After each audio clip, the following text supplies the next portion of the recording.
जय मसीह की। परमेश्वर के अति पवित्र नाम से आप सबका अभिनंदन करता हूं। इस बाइबल स्टडी में, इस परमेश्वर के वचन को मनन करने के इस समय में, आज के वचन के लिए हम पढ़ेंगे दूसरा तीमुथियो चौथा अध्याय 5वां वचन। दूसरा तीमुथियो चौथा अध्याय 5वां वचन। वचन कहता है, पर तू सब बातों में सावधान रह, दुख उठा, सुसमाचार प्रचार का काम कर और अपनी सेवा को पूरी कर। प्रेरित पौलुस तीमुथियुस से कहता है कि तू सब बातों में सावधान रह, सावधान रह, तू सावधानी बरत, तुझे सावधान रहने की जरूरत है। पौल तीमुथियुस को ये पत्री क्यों लिखता है? यदि हम देखें तो कलीसिया सताव से होकर गुजर रही है और पौलुस कलीसिया के बारे में सोचकर परेशान है और वो चाहता है कि कलीसिया बड़े धैर्य के साथ इस सताव का सामना करे। वो चाहता है कि तीमुथियु बिना डरे परमेश्वर की सेवकाई को आगे बढ़ाए। सताव से डरकर विश्वास से पीछे आने की बात नहीं, बल्कि विश्वास में आगे जाने की बात। धैर्य देने के लिए, तीमुथियुस को धैर्य देने के लिए प्रेरित पौलुस ये पत्री तीमुथियुस को लिखता है। और कौन कौन सी बातें तीमुथियुस को धैर्य प्रदान करेंगी? यदि हम इस पत्री को पढ़ें तो हमें पता चलता है, पहला अध्याय 14वां वचन कहता है, और पवित्र आत्मा के द्वारा जो हम में बसा हुआ है, इस अच्छे धरोहर की रखवाली करो। तो सताव के समय परमेश्वर के सुसमाचार की रखवाली करनी है। To preserve the gospel, to guard the gospel. परमेश्वर की जो वचन है, परमेश्वर की कलीसिया की जो सेवकाई है, परमेश्वर ने जो धरोहर हमें दिया है, सुसमाचार, अच्छा समाचार, उस सुसमाचार की हमें रखवाली करनी है। जब हम सुसमाचार की रखवाली करते हैं तो परमेश्वर हमें धैर्य प्रदान करता है। उसके बाद तीसरे अध्याय के 14वां वचन में फिर लिखा हुआ है कि जिन बातों को तूने सीखा है उसे अपने जीवन में लागू कर। To preserve the gospel. जिन बातों को तूने सीखा है उसे भूल मत, बल्कि उसको याद करके उस वचन के अनुसार अपने जीवन को ले जा। तीसरी बात धैर्य के लिए पौलुस कहता है, चौथे अध्याय 2 वचन में, वचन का प्रचार कर। परमेश्वर के सुसमाचार का तू प्रचार कर बिना डरे। जब तू परमेश्वर के सुसमाचार का प्रचार करेगा तो परमेश्वर तुझे धैर्य देगा। और अंतिम बात कहता है पौलुस कि जरूरत पड़े तो परमेश्वर के लिए दुख को उठा। पहला अध्याय 8वें वचन में वो कहता है, इसलिए हमारे प्रभु की गवाही है और मुझ में जो उसका कैदी हूं, लज्जित न हो, पर इस परमेश्वर के सामर्थ्य के अनुसार सुसमाचार के लिए दुख उठा। सुसमाचार के लिए दुख उठा। दुख उठाने के लिए तो तैयार हो। दूसरे अध्याय में भी वही बात को करता है। दूसरे अध्याय के 3 वचन में, अच्छे योद्धा के समान मेरे साथ परमेश्वर के लिए दुख उठा। एक अच्छे योद्धा के समान, एक अच्छा योद्धा जब युद्ध में जाता है, युद्ध में जो भी चोट उसको लगती है, वो डरता नहीं, पीछे नहीं हटता, बल्कि आगे युद्ध में बढ़ता रहता है, अपने जीवन के अंतिम श्वास तक वो लड़ता रहता है। तू भी एक अच्छा योद्धा बनकर दुख उठा। परमेश्वर के लिए यदि दुख उठाना है तो दुख उठा, तू अपने आप को तैयार कर। प्रेरित पौलुस धैर्य की बातों को, धैर्य, सताव के मध्य में धैर्य देने के लिए धैर्य की बातों को तीमुथियुस से करता है, और वो कहता है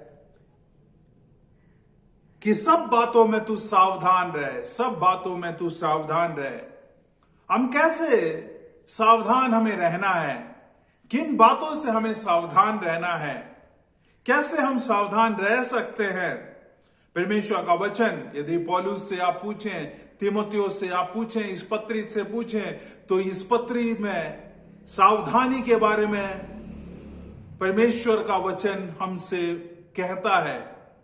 3 अध्याय के 10वें वचन में, परंतु तू अपने उद्देश्य को जान, तू अपने उद्देश्य को जान, उपदेश, चाल चलन, मनसा, विश्वास, सहनशीलता, प्रेम, धीरज, सताए जाने और दुख उठाने में मेरे साथ रहे। यदि इंग्लिश बाइबल में हम देखें तो वहां लिखा हुआ है नो योर पर्पस, अपने उद्देश्य को जान। और हमारा उद्देश्य क्या है? हमारा उद्देश्य मानव जाति का एक ही उद्देश्य है। हमारा उद्देश्य है कि हम परमेश्वर की महिमा करें। हमारा उद्देश्य है कि हम परमेश्वर की आराधना करें। हमारा उद्देश्य है कि हम परमेश्वर को जानें और परमेश्वर के साथ एक रिश्ते को बनाएं। हमारा उद्देश्य परमेश्वर को जानना और परमेश्वर को समझना है। और जब हम परमेश्वर को समझते हैं तो परमेश्वर अपने उद्देश्य को हमारे जीवन में देता है, और उसके द्वारा हमारे हर एक उद्देश्य को, the purpose of our life, हमारे जीवन के हर एक उद्देश्य को परमेश्वर पूरा करता है। चाहे वो सेवकाई का उद्देश्य हो, चाहे वो परिवार का उद्देश्य हो, चाहे वो हमारी पढ़ाई का उद्देश्य हो, चाहे हमारे भविष्य का उद्देश्य हो, हमारे बच्चों का उद्देश्य हो, जो भी हो, परमेश्वर जानता है और परमेश्वर हर एक उद्देश्य को पूरा करेगा यदि हम अपने उद्देश्य को परमेश्वर के उद्देश्य के साथ जोड़ते हैं, उद्देश्य को समझें। 3 अध्याय के 15वें वचन में कहता है, पर बचपन से पवित्र शास्त्र तेरा जाना हुआ है। दूसरी बात, सावधान रहने के लिए परमेश्वर के वचन को हमें सीखना है। परमेश्वर के पवित्र वचन को हमें सीखना है, पवित्र शास्त्र को हमें पढ़ना है, पवित्र शास्त्र को हमें समझना है। परमेश्वर का वचन जब हमारे अंदर आता है तो वचन हमें सावधान करता है। वचन हमें कहता है, हमें समझाता है कि हमारे जीवन को हमें कैसे बदलना है। वचन पर जीवन को आधारित रखें। वचन को अपने जीवन, मसीही जीवन का बुनियाद बनाएं। यीशु मसीह ने कहा 2 लोगों के बारे में, एक बुद्धिमान व्यक्ति जिसने अपना घर चट्टान पर बनाया, एक मूर्ख व्यक्ति जिसने अपना घर रेत पर बनाया। दोनों का घर वैसा का वैसा ही है, दोनों का घर टिका हुआ है, लेकिन अचानक से बिना सूचना के एक दिन आंधी चली, बारिश आई, तूफान आया। जब तक आंधी नहीं थी, जब तक तूफान नहीं था, जब तक बारिश नहीं थी, दोनों घर बहुत ही अच्छे रीति से वहां टिके रहे। लेकिन जैसे ही तूफान आया, बारिश आई, आंधी आई, हवा चली, क्या हुआ? मूर्ख व्यक्ति का घर वहीं पर ढेर हो गया, मिट्टी में वो मिल गया। लेकिन बुद्धिमान व्यक्ति का घर चट्टान पर वैसा का वैसा बना रहा। परमेश्वर का वचन हमारे जीवन का बुनियाद बने, परमेश्वर का वचन हमारे जीवन का चट्टान बने। और यदि परमेश्वर का वचन हमारे जीवन का चट्टान है, हमारे जीवन की बुनियाद है, परमेश्वर का वचन के अनुसार यदि हम जीवन को आगे बढ़ाते हैं,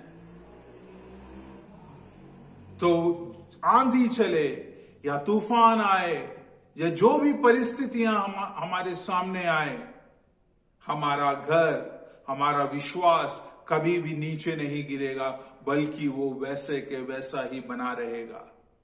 परेशानी में हमें डर कर भागने की जरूरत नहीं। शद्रक, मेशक, अबेदनगो के जीवन को यदि हम देखें तो अग्नि के कुंड में भी परमेश्वर उनके साथ था। दानिएल के जीवन को यदि हम देखें तो सिंह की मांद में भी परमेश्वर उनके साथ था। संकट में परमेश्वर के विश्वास को छोड़कर भागने की अवस्था नहीं, बल्कि संकट में विश्वास के द्वारा आगे बढ़ने की अवस्था, विश्वास के द्वारा आगे बढ़ने की अवस्था। अब्राहम से पूछे, अब्राहम और इसहाक उस पर्वत के ऊपर, इसहाक अब्राहम से पूछता है कि सब कुछ तो तैयार है, सब कुछ तैयार है, वेदी तैयार है,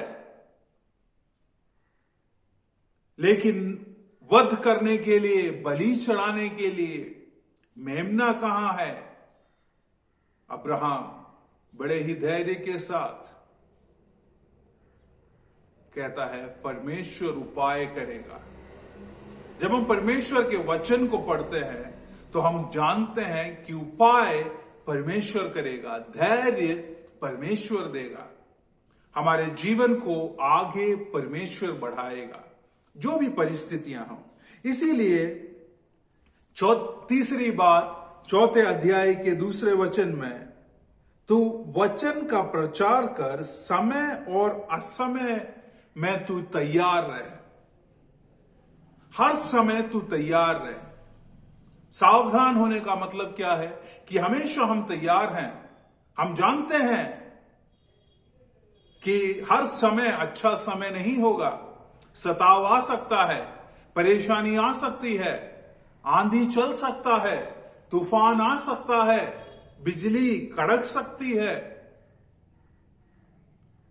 ऐसा नहीं कि सारा का सारा दिन आशीष का दिन हो, ऐसा नहीं कि सारा का सारा दिन आनंद का दिन हो, ऐसा नहीं कि सारे के सारे दिन में आराधना का समय हो। परिस्थितियां बदल सकती हैं। अभी कोरोना के द्वारा कलीसिया में जाना बंद था, लोग कलीसिया में जाकर परमेश्वर की आराधना नहीं कर सकते थे। ऐसी परिस्थिति, तो क्या होगा भविष्य में हम नहीं जानते। इसीलिए तुम तैयार रहो, तुम तैयार रहो, क्योंकि अंतिम समय से हम होकर गुजर रहे हैं। तुम तैयार रहो, क्योंकि कुछ भी हो सकता है। तुम तैयार रहो, क्योंकि शत्रु तुम्हें गिराने के लिए हर एक तंत्र को और योजना को बनाता है। इसीलिए तुम्हें तैयार रहना है, तुम्हें सावधान रहना है। सावधान रहो। और जब हम सावधान रहते हैं तो परमेश्वर का वचन दूसरे तिमोथी चौथे अध्याय के 5वें वचन में कहता है कि जब तुम सावधान रहते हो तो दुख उठाने का बल तुम्हें मिलता है। तुम दुख अपने आप उठा सकते हो। सुसमाचार प्रचार करने का बल तुम्हें मिलता है। सुसमाचार प्रचार भी बहुत ही अनुग्रहित रीति से तुम कर सकते हो, बिना डरे, बिना थके, बिना रुके। और सेवा भी तुम कर सकते हो, दूसरों की सेवा, दूसरों की मदद, दूसरों को उठाने का काम, दूसरों के बोझ को उठाने का काम तुम अच्छे तरीके से कर सकते हो। मेरे प्यारे भाइयों और बहनों, परमेश्वर का वचन कहता है कि सावधान रहो, सावधान रहो। और यदि इंग्लिश नए ट्रांसलेशन, नए अनुवाद को जब हम पढ़ते हैं तो वहां लिखा है कि the Lord will lift your head high, परमेश्वर तुम्हारे सर को उठाएगा। तुम यदि सावधान रहोगे तो परमेश्वर तुम्हारे सर को उठाएगा। यदि हम सावधान रहेंगे तो परमेश्वर हमारे सर पर अपनी महिमा के प्रकाश को उंडेलेगा, परमेश्वर अपनी महिमा को देगा। आज जब हम परमेश्वर के सन्मुख आए हैं, परमेश्वर से कहें कि परमेश्वर हम इन दिनों में सावधान रहें ताकि तेरी महिमा को तू हमारे सिर पर डाले और हमारे सिर को तू ऊंचा करे। किसी के सामने झुकने की जरूरत नहीं, किसी के सामने लज्जित होने की जरूरत नहीं, किसी के सामने डरने की जरूरत नहीं, क्योंकि परमेश्वर हमारे सिर को जरूर उठाएगा और परमेश्वर हम पर अपनी महिमा को डालेगा। आइए प्रार्थना करें। जीवित और सामर्थी परमेश्वर, तेरे इस अनुग्रहित वचन के लिए धन्यवाद। तेरा वचन कहता है सावधान रह। परमेश्वर, इन दिनों में हम सावधान रहें, तेरे वचन को हम रखवाली करें।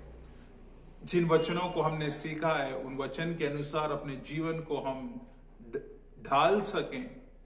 परमेश्वर, दुख को हम उठाने के लिए तू हमें सामर्थ प्रदान कर।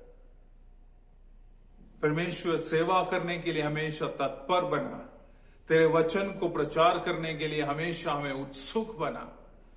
और परमेश्वर, हम तैयार हों, भले ही समय अच्छा हो या भले ही समय खराब हो, भले ही समय हमारे साथ हो, भले ही समय हमारे विरोध में हो, हर समय के लिए हम तैयार रहें परमेश्वर, ताकि तेरी महिमा तो हम पर उंडेले और हमारे सर को तो ऊंचा करे। परमेश्वर प्रभु जी, इस वचन को सुनने वाले हर एक जन के सर को आप ऊंचा करने के लिए हम आपसे प्रार्थना और विनती करते हैं। तूने हमारी प्रार्थना सुना और हमें अनुग्रह दिया, हमें आशीषित दिया, इसके लिए धन्यवाद। सारा आदर और महिमा आपको देते हुए इस प्रार्थना को यीशु नासरी के नाम से मांगते हैं, सुन और कबूल कर। आमीन। परमेश्वर इन वचन के द्वारा हमें आशीष दे। धन्यवाद।